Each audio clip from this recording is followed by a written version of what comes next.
retrouve aujourd'hui pour la première présentation du livre de saison. Nous voilà en automne depuis quelques jours, alors voici une présentation de beaux ouvrages à lire pour se mettre dans l'ambiance. J'ai scindé cette présentation en deux parties. La première avec des ouvrages plus généraux sur la saison automnale, la deuxième plus en rapport avec Halloween ou Samhain.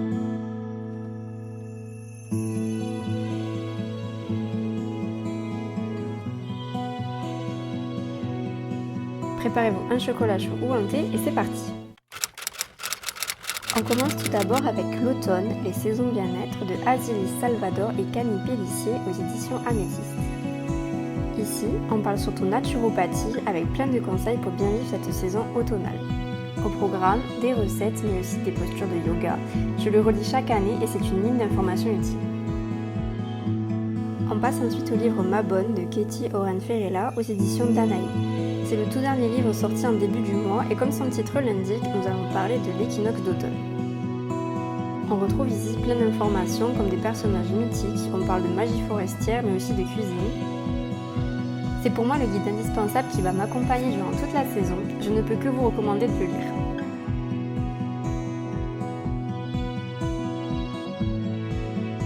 Un grand classique déjà connu par bon nombre d'entre vous, voici Mon automne cosy de Caroline Millet. Là aussi, c'est le guide indispensable de l'automne. On a de belles illustrations toutes cosy, plein d'idées recettes, mais aussi des lectures, des films. Les livres de Caroline sont magnifiques, c'est un plaisir de les lire et aussi de les exposer en déco. Je continue ensuite avec le grimoire de magie forestière de Lyra Colture, paru aux éditions Alliance Magique. C'est un grimoire consacré aux champignons et à leur utilisation magique. Ce livre est divisé en 4 catégories, chacune répertoriant les champignons trouvables dans chaque saison. Comme vous vous en doutez, la partie automne est beaucoup plus fournie. C'est un livre magnifique et que vous soyez adepte ou non des pratiques païennes, je trouve qu'il est très utile pour les amoureux des balades en forêt et des récoltes.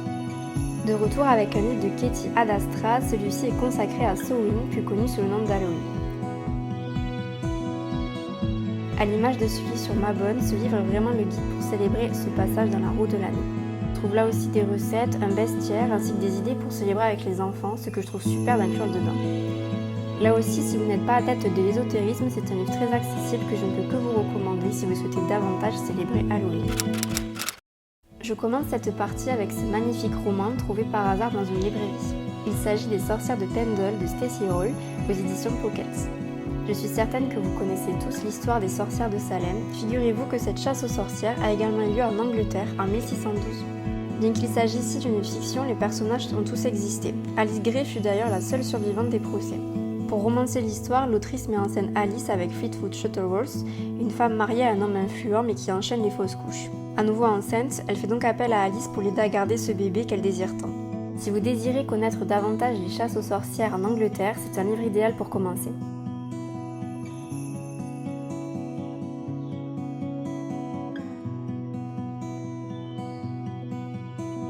Je continue avec ce recueil de nouvelles, Classic Ghost Stories, publié aux éditions Vintage Classics. C'est un recueil entièrement en anglais que j'avais acheté lors de ma toute première année d'études. La couverture est abîmée car c'est un livre que j'avais tout le temps dans mon sac à dos et que je lisais entre deux cours et il a bien pris l'appui cette année-là. On retrouve des auteurs connus comme Charles Dickens ou encore Arthur Conan Doyle et ce sont toutes des histoires à vous faire frissonner. Toujours sur des classiques, voici Frankenstein de Mary Shelley aux éditions Oxford World Classics. C'est selon moi un roman à lire au moins une fois, j'en avais fait une revue littéraire l'an dernier sur Instagram. Déjà, ce roman est écrit par une femme, ce qui n'est pas si courant à l'époque car oui, ce roman a été publié en 1818. Mais surtout, elle y décrit des dérives scientifiques tellement en avance sur son époque, ça ne peut que faire écho à notre époque actuelle. Si vous voulez frissonner, c'est là aussi un excellent choix.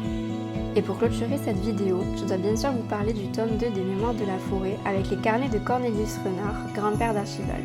Comme pour le premier tome, nous voici embarqués dans une aventure à travers la forêt de Belle-Écorce, à la rencontre de ses habitants tout aussi attachants les uns que les autres. Je ne vous en dis pas plus pour ne pas gâcher votre surprise, mais la chute de l'histoire est selon moi inattendue et c'est un sujet très bien abordé auprès des jeunes lecteurs. Si comme moi vous êtes des gourmands, alors vous serez ravis avec ce petit recueil de recettes à la fin du livre. C'est ici que s'arrête cette vidéo de présentation, déjà assez dense. N'hésitez pas à me dire en commentaire si vous avez déjà lu certains de ces livres ou si vous avez d'autres sélections pour cet automne, je serai ravie de vous lire.